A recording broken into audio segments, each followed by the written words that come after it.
There are moments in life when the right thing to do feels impossibly heavy, and for Sonia, sitting on what was supposed to be a carefree vacation, that moment had arrived with all the subtlety of a freight train.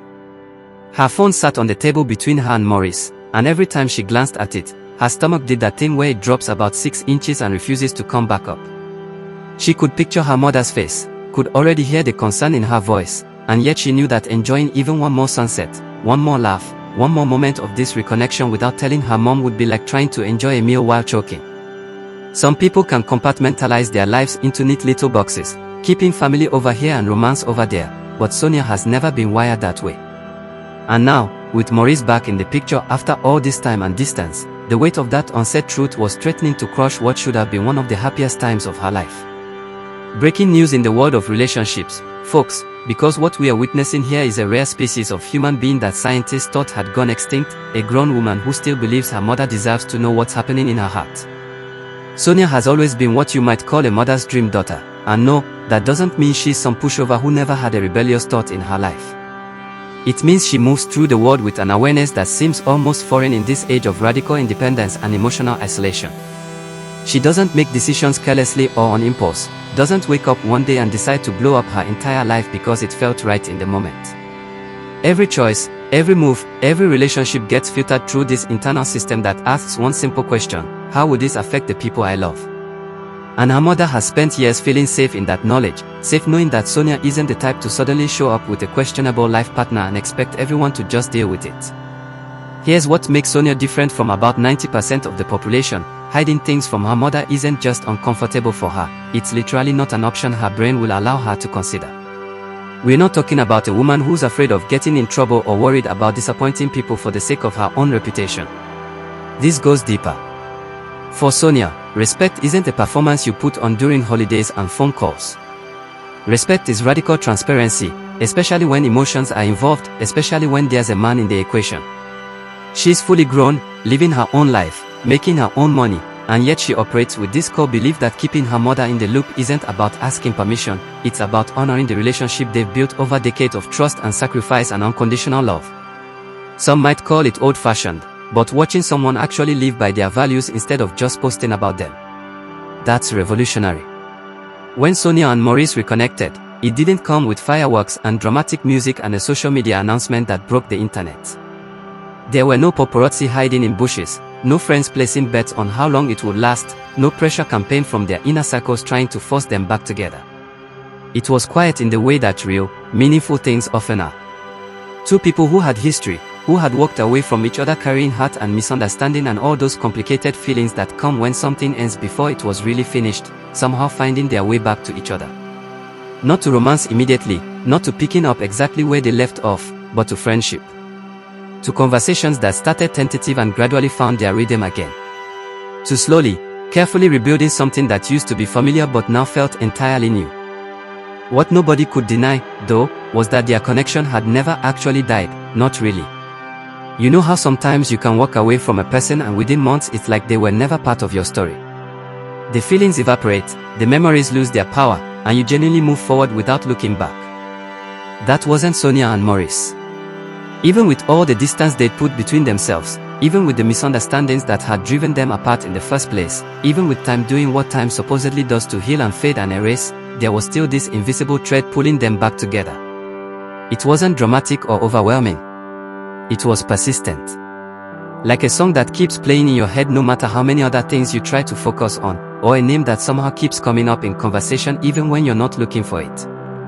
They could ignore it, they could try to rationalize it away, but they couldn't erase it. Now let's talk about Sonia's mother, because this woman is not the villain some people want to make her out to be.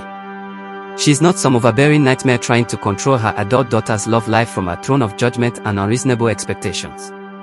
Sonia's mother has never been against love, has never looked at her daughter and wished for her to live a lonely, isolated existence. Her concerns have always been rooted in something far more primal and universal: protection.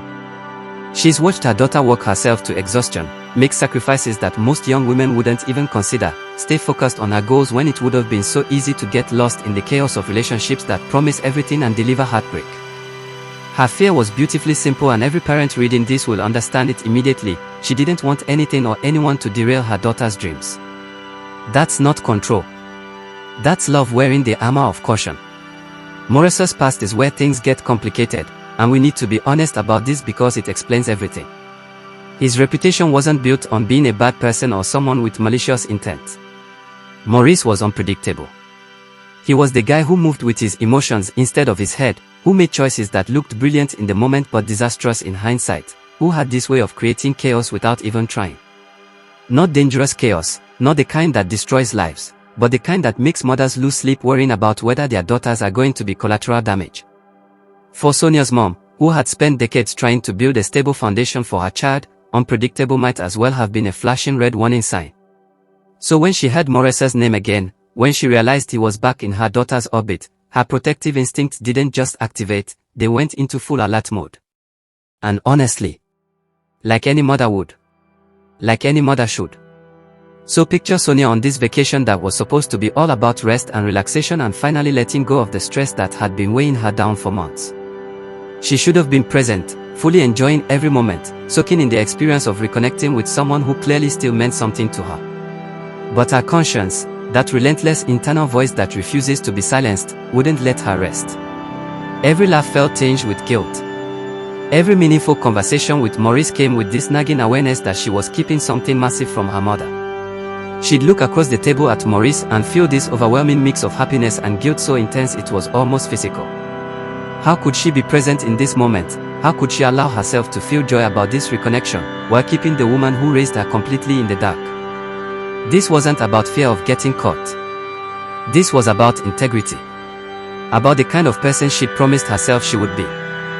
Making that phone call required a specific kind of courage that most people would never have to summon.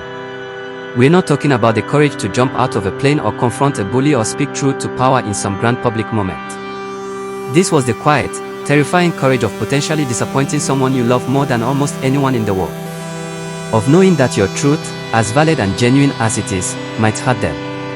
Of understanding that honesty doesn't always feel good, doesn't always lead to immediate acceptance and celebration, but it's still the only option that allows you to look at yourself in the mirror. Sonia knew that call could go wrong in about 100 different ways. Her mom could be angry, could feel betrayed that Sonia had reconnected with Maurice without any warning, could shut down the entire conversation and make it clear that this was unacceptable. But she also knew that the alternative, continuing to hide this massive development in her life, would eventually poison everything good she was trying to build. When her mother answered, you could hear it in the shift of her voice. That particular tone that mothers develop over years of knowing their children better than they know themselves. Not accusatory, not immediately defensive, just aware that something significant was about to be said. And when Sonia finally spoke the words, finally explained that Maurice was back in her life, that they'd been spending time together, that she needed her mother to know before things went any further, there was this pause. Not the angry, wounded kind of silence that shuts down communication. The thoughtful kind. Her mother didn't explode into a lecture about poor decisions or revisiting the past. She didn't immediately shut it down with a list of reasons why this was a terrible idea. She paused, she processed, and then she listened, really listened, because even through the phone, even with all her legitimate concerns about Maurice's history and what this could mean for her daughter's future, she could hear something genuine in Sonia's voice. She could hear honesty. And for a mother who had raised her daughter to value truth above comfort, who had instilled in her the importance of integrity even when it's inconvenient, that honesty meant everything. But let's be clear about what happened next, because this isn't some fairy tale where the mother immediately gives her blessing and everyone lives happily ever after. Trust didn't arrive gift-wrapped with a bow and a card saying all is forgiven. Her mother's agreement to give Maurice another chance came with conditions, with boundaries, with a very clear understanding that this was probationary at best. She would support this reconnection, but only if Maurice proved, actually demonstrated through consistent action rather than pretty words, that he had grown up, that he'd changed, that he wasn't the same impulsive man who had made her worry so much in the past. This was conditional approval, the kind that comes with a mother's watchful eye and an unspoken but very clear warning: if you hurt my daughter, if you prove that you haven't actually changed, you will answer to me and it won't be pleasant. For Maurice, overhearing or sensing the weight of that conversation did something unexpected. He'd always known Sonia was special, that much wasn't news. But watching her make that call, seeing her choose the hard right over the easy wrong, witnessing her respect for her family even when it would have been so much simpler to just keep things quiet for a while longer, that hit him differently. He saw a side of Sonia that made everything crystallize in a way it hadn't before. Her relationship with her mother wasn't some codependent situation or a sign of immaturity. It was proof of character. It was evidence that she valued relationships enough to protect them, even when protection meant uncomfortable conversations and potential conflict. Maurice realized in that moment that he wasn't just reconnecting with someone from his past. He was standing next to someone who demanded better from him simply by being herself, who inspired him to rise to a standard he hadn't even known he was capable of reaching. That phone call became a turning point that rippled out in ways none of them probably anticipated. For Sonia, it was relief, the kind that comes from finally setting down a weight you didn't fully realize you were carrying. For her mother, it was a moment of recognizing that her daughter's judgment, while not infallible, was grounded in maturity and self-awareness. And for Maurice, it was a wake-up call that being with Sonia wasn't going to be some casual situation where he could coast on charm and history. This woman came with standards, with a family who loved her fiercely, with expectations that he would need to meet through action rather than intention. He couldn't just show up sometimes or be consistent when it was convenient. He had to prove that he could be the man she deserved, the man her mother could eventually trust, the man who had learned from his past instead of being doomed to repeat it. What makes this entire situation remarkable is how it strips away all the superficial elements we usually associate with modern relationships. There were no Instagram announcements designed to make ex-partners jealous. No performative displays of affection calculated to convince the world they were happy. No pressure to move fast or slow based on what their friends thought or what society expected. Instead, there was something increasingly rare: authenticity.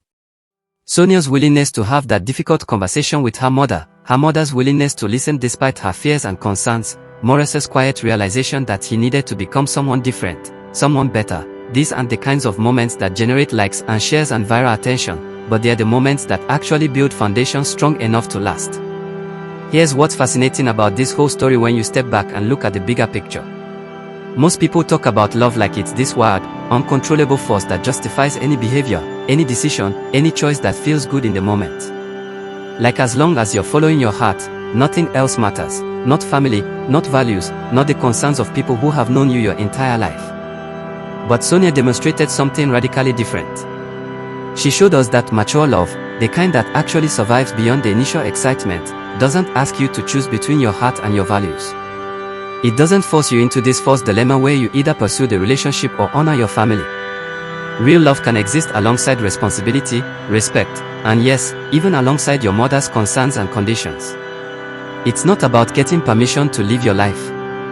It's about integration, about bringing all the pieces of your life together instead of compartmentalizing them until you don't even recognize yourself anymore. At the end of the day, this story that's been unfolding isn't really about romance at all, despite what it might look like on the surface.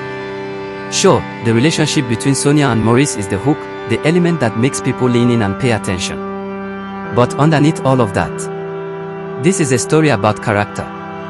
About a woman who chose honesty over convenience, even when convenience was so incredibly tempting and no one would have blamed her for waiting a little longer to have that conversation. About a mother who loved her daughter enough to listen, truly listen, even when listening meant confronting her own fears about what this reconnection might mean.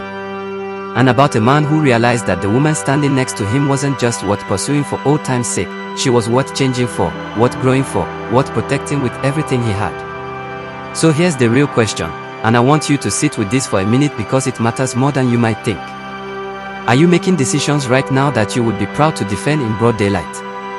Are you building relationships that could withstand complete honesty and transparency, or are you constructing something fragile that only survives as long as certain people don't know about it? Because Sonia's story teaches us something crucial: the relationships that actually last, the ones that mean something beyond temporary excitement, are built on foundations strong enough to handle truth. If you can't tell the people who matter most about what you're doing, if you're hiding significant parts of your life from your family not because they're toxic but because you know they'd be concerned, maybe that's not a sign that they're too controlling or old-fashioned. Maybe it's a sign that you know, somewhere deep down where you can't quite lie to yourself, that what you're doing doesn't align with the person you claim to be. Think about that tonight. And if this story resonated with you, if you saw yourself in Sonia's struggle or her courage, if you recognized your own mother's protective love or your own need to prove you've changed, share this with someone who needs to hear it. Tag that friend who's been struggling with whether to tell their family about their relationship. Send this to your mom if you've been keeping something from her that she deserves to know. Because we all need these reminders that doing the right thing, even when it's terrifying, even when it might not lead to immediate approval, is always worth it in the end.